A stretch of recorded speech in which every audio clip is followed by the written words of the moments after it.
안녕하세요, 찰리브라입니다.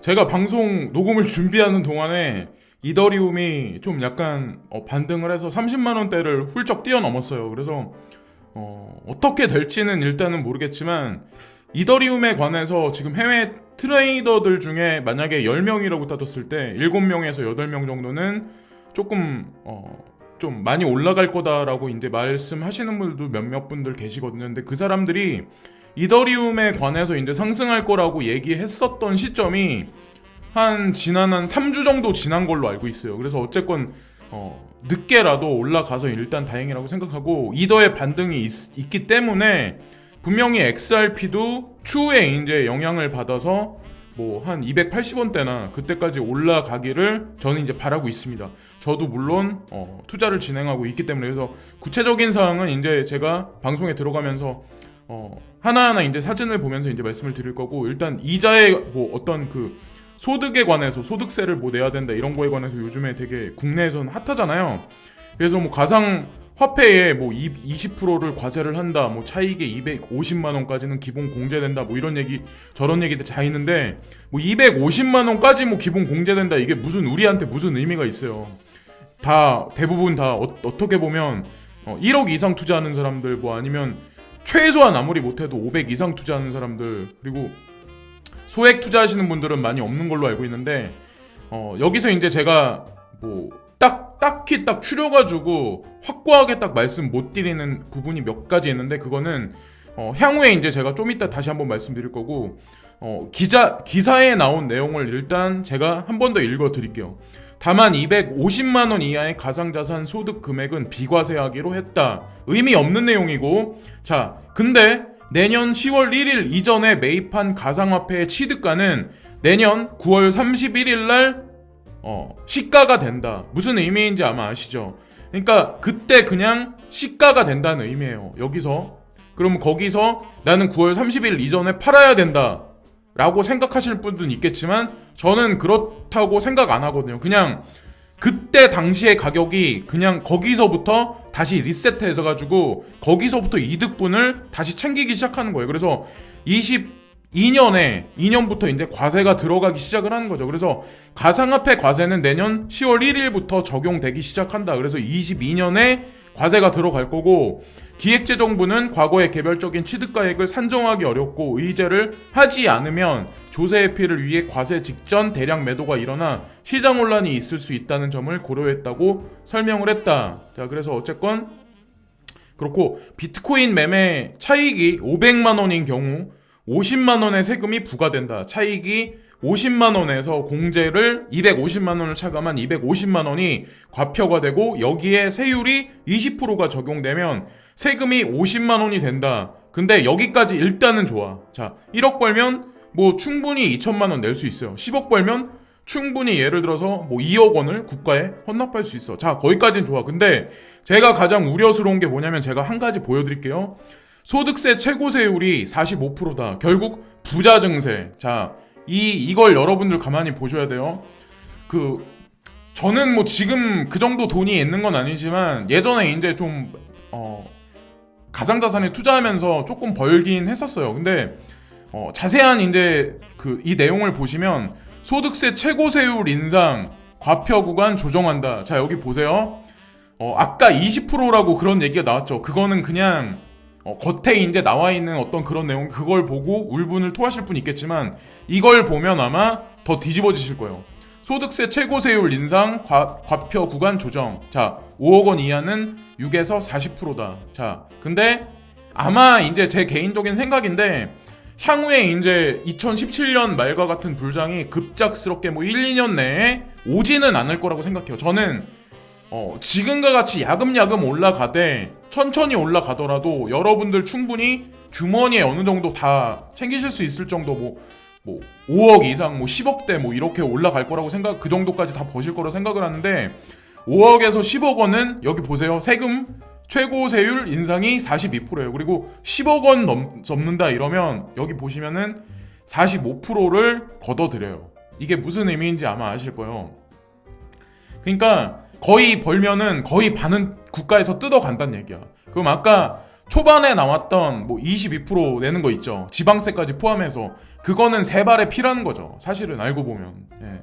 이걸 또 한 가지 또 말씀드리고, 근데 아직까지 규정돼서 저는 말씀드리고 싶지 않아요. 아직까지 시간이 1년이라는 시간이 더 많이 남았기 때문에 지금 규정하기에는 애매모호한 부분이 너무나도 많다. 그래서 뭐 그걸 보고 뭐 부안 애동할 필요는 절대로 없다는 걸 그리고 말씀드리고, 그레이스케일 자산운용사에서 OTC 마켓에서 비트코인 캐시랑 그 라이트코인을 이제 뭐 서큘레이션 할 거다. 그래서 기관 투자가들 유입을 시킬 거다. 이런 얘기가 있었는데, 오늘 아침 같은 경우는 라이트코인에 관해서 얘기를 하고 있어요. 국내 투자하시는 분들 같은 경우는 이 코인에 관해서 잘 모르시고 찰리리가 다 모두 다 뭐 팔아 제꼈다. 그래서 비전이 없다라고 개인들은 생각을 하는데, 왜 그레이스케일 자산운용사의 포트폴리오에 이 코인이 들어가 있는지 그게 더 저는 중요하다고 생각하거든요. 개인이 전문가인가요?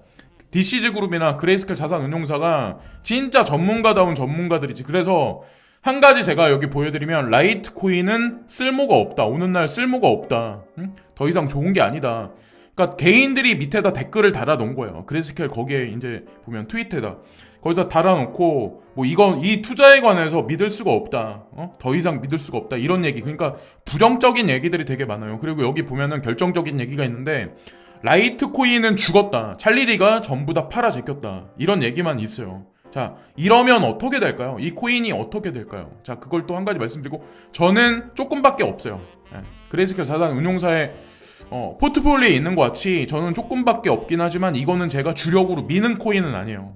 뭐 특성화가 엄청나게 있기 때문에 그런 건 아니지만 안정적이기 때문에 저도 소량 가지고 있는데, 일단 그래서 한 가지 또 말씀드리고, 오늘 새벽에 나온 뭐 지금 보면 포트폴리오의 총액이 변한 거는 별로 변함이 없어요. 근데 이더리움이 급작스럽게 올랐기 때문에 아마 내일 올라가는 거에는 변화가 되게 많을 거고, 제가 한 가지 말씀드리면, 어떤 유능한 트레이더, 그러니까 저는 아니에요. 저는 그냥 아니고 G캐시랑 그리고 XRP에 관해서, 그리고 보면 이더리움 클래식에 관해서, 그리고 비트코인 캐시는 아니고 SV에 관해서 좀 사람들이 좀 언급하는 사람들이 좀 있더라고요. 그래서 향후에 올라갈 가능성이 있다. 그래서 이더리움 같은 경우는 뭐 추매를 하실 분은 제가 보기에는 좀 아닌 것 같고, 이미 그 타이밍은 지난 것 같고, 저는 뭐 27만 6천 원이 마지막 추매 타이밍으로 맞춰져가지고 그냥 그 이상 추매를 안 했거든요. 거의 더 이상 이제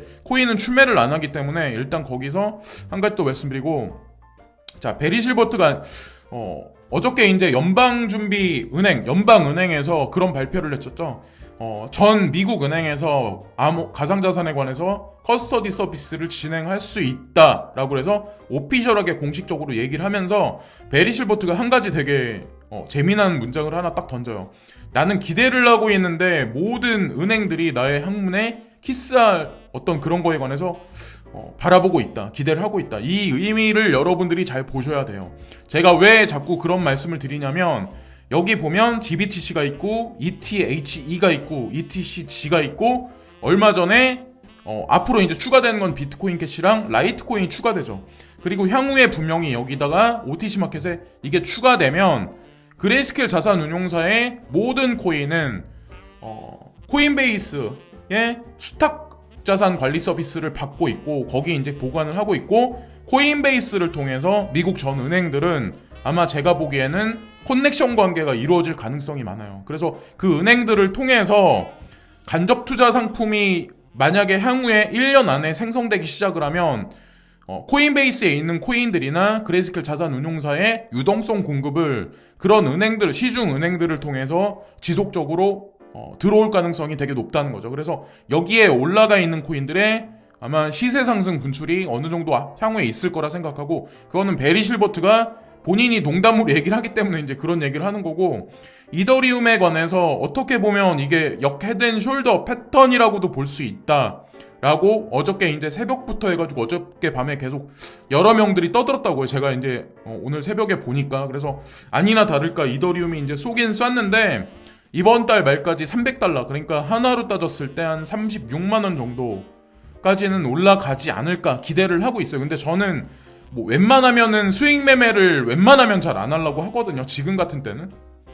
어떻게 될지 모르기 때문에, 그래서 일단 그냥 홀딩하고 있는 관점에서 그냥 지속적인 상승이 11월달 이더리움 2.0이 구현될 때까지 한번 지켜보려고 하고 있고, 미국 은행 규제기관이 연방헌장은행에서 암호화 보관 서비스를 승인했다. 은행을 취급하는 미국 재무당국은 암호화 자산 보관에 관한 오랜 논란 끝에 대한 결정을 내렸다. 그래서 코인텔레그래프에서 발표된 7월 22일 발표에 따르면 통화당국 OCC는 연방은행에 암호화폐를 양도할 수 있는 권한을 부여를 하고 있습니다. 딱 이런 얘기가 나오죠. 그래서 미국 은행에서 이런 식으로 하면 전 세계 은행들도 아마 향후에 이제 반응이 있을 거고, 우리하고 이제 가까운 국민은행 같은 경우도 아톰리그 랩스를 통해서 암호자산 수탁 관리 서비스가 향후에 이제 서비스를 뭐 대중들한테 이제 하기 시작을 할 거라고 이제 생각을 합니다. 아직까지 뭐 딱 나와 있는 상품이 구체적인 게 나와 있진 않지만 어쨌든 우리는 미래를 보고 투자를 진행하고 있는 거기 때문에 그걸 또 말씀드리고, 여기 보시면 또 코인베이스가 또 중간에 껴 있어요. 코인베이스의 법무팀에서 나온 브라이언 브룩의 행동 관리자로서의 미국 금융 시스템에서 암호화 기능에 대한 온보딩이 가속화되었습니다. 6월 초에 코인텔레그래프와의 대화면에서 브룩스는 암호화폐에 대한 권리를 확대하는 데 관심이 있음을 암시를 했습니다. 자, 코인베이스가 미리 알고 있었다는 거죠. 그거에 관해서 코인텔레그래프가 지금 얘기를 하는 거예요. 그러니까 뉴스는 오늘 나오고 시세도 여러 가지 뭐 비트코인도 9,500달러까지 올라가고 이더도 올라가고 막 이러니까 되게 아이러니한 건 뭐냐면, 이렇게 긍정적인 뉴스가 나오면서 시세 분출을 하는데 다 알고 보면 조작이라는 거죠. 그럼 사람들이 이런 뉴스도 보고 시세까지 올라가면 붐업될 수밖에 없다는 거죠. 결국엔 다 한 통속이 돼서 다 움직인다고 저는 이제 생각하고, 여기 나와 있는 것 같이 예전에도 제가 이제 말씀드렸다시피 나스닥은 이미 디지털 커런시를 통해서 많은 어떤 이 코인 가상자산 투자 회사들, 가상화 자산 회사들에 이미 투자가 돼 있었고, 웰스파고, 뭐 유니온뱅크, 뭐 HSBC, 시티뱅크, 마스터카드를 통해서 이미 많은 투자를 계속 진행을 했었다는 거죠. 비자카드도 마찬가지고. 그래서 사실 알고 보면 이렇게 오늘 나왔었던 뭐 커스터디 서비스를 은행들에서 준비한다, 미국 은행에서 준비한다, 이런 거에 관해서 뉴스가 나왔다고 그래서 뭐 1회 1비하거나 뭐 갑자기 거기에 대고 환희의 축배를 날릴 필요가 절대로 없다는 거죠. 이미 다 계획되어 있는 내용이었고, 향후에 어떤 일이 벌어질까요? 그것만 보시면서 시세가 여기서 뭐 급락을 하든 어떻든 그냥 그런 것만 보시고 움직이시면 되고, 중심에 서 있는 거는 제가 예전에 계속 말씀드리지만 코인베이스가 항상 중심에 서 있었다. JP모건도 물론 예전서부터 이제 준비해서 껴 있었다는 거, 그거를 또 한 번 더 강조해서 말씀드리고, 또 아이러니한 건 이런 뉴스가 긍정적인 뉴스가 막 나온다는 거죠. 중국 대법원이 암호화폐 재산권을 강화한다. 중국도 마찬가지, 미국도 그런 식으로 나오고 중국도 마찬가지로 암호화폐에 관해서 자산이라고 강조해서 또 그렇게 또 발표를 했다고, 이런 얘기가 또 나오네요. 그리고 이더리움이 상승하면서 또 웃긴 건 코인데스크도 DCG 관할 밑에 있는 거잖아요. DCG에서 투자하는 회사잖아요. 이더리움 2.0 개발자가 네트워크 출시 전에 최종 테스트넷을 발표를 했다. 7월 22일 날 UTC 시간에는 발표가 된 거지. 어저께 이제 밤에 발표가 된 거지만 사실 미국 시간으로는 오늘 발표가 된 거죠. 근데 어쨌건 이걸 보면서 어떤 얘기가 있냐면, 뭐 11월에 출시가 될 거다, 이런 얘기가 나온 건 아마 여러분들이 이미 아실 거고, 이더리움 2.0 개발자들이 연말 출시를 앞두고 수요일 날 공식 테스트넷 사양을 발표를 했습니다. 테스트넷은 8월 4일에 시작되며 부에노스아이레스 지하철 정류장에서 이름을 매달라고 지정을 했습니다. 어쨌건 8월 4일날 또다시 이제 구체적인 로드맵에 관해서 발표를 하면 시세 붐업이 있을 거다. 그렇기 때문에 지금 이제 펌핑이 일단 있고, 추후에 이제 2차 펌핑으로 들어가면서 11월까지 어떤 방향성 이더리움이 나오는지 지켜보시면 되고, 이더리움에 관해서 제가 요즘에 립을 많이 하는 이유가 이더리움이 어떻게 움직이냐에 따라서 여러분들이 가지고 계신 알트코인들의 방향성도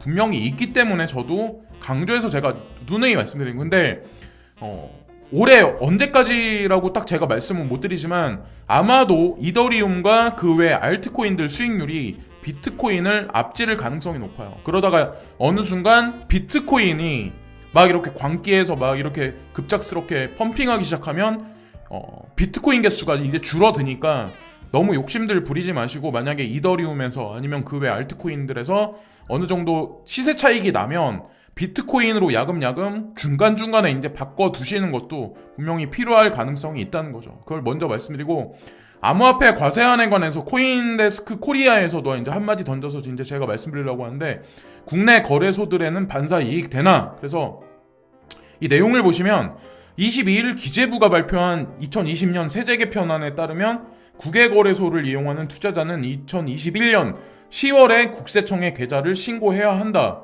저도 마찬가지로 해외 계좌에 코인을 가지고 있어요. 그렇게 할 수밖에 없는 상황이고, 기재부는 해외 금융 계좌 신고 대상에 가상자산을 추가하는 내용으로 관련법을 고칠 예정이다. 신고를 하지 않았다면 추후 적발되면 최대 60%까지 가산세를 내야 된다. 그래서 많은 분들이 지금 아직까지 시간이 많이 남았음에도 불구하고 겁먹으시는 분들이 되게 많을 거예요.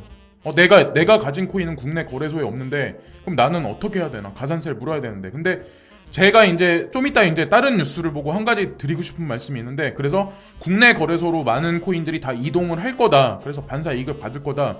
코인데스크 코리아에서 이제 이런 식으로 얘기를 했는데, 자, 미국 주요 거래소들이 트래블룰 준수를 위해서 협력한다. 다음 달 백서를 발표할 거다. 자, 이 무슨 얘기냐?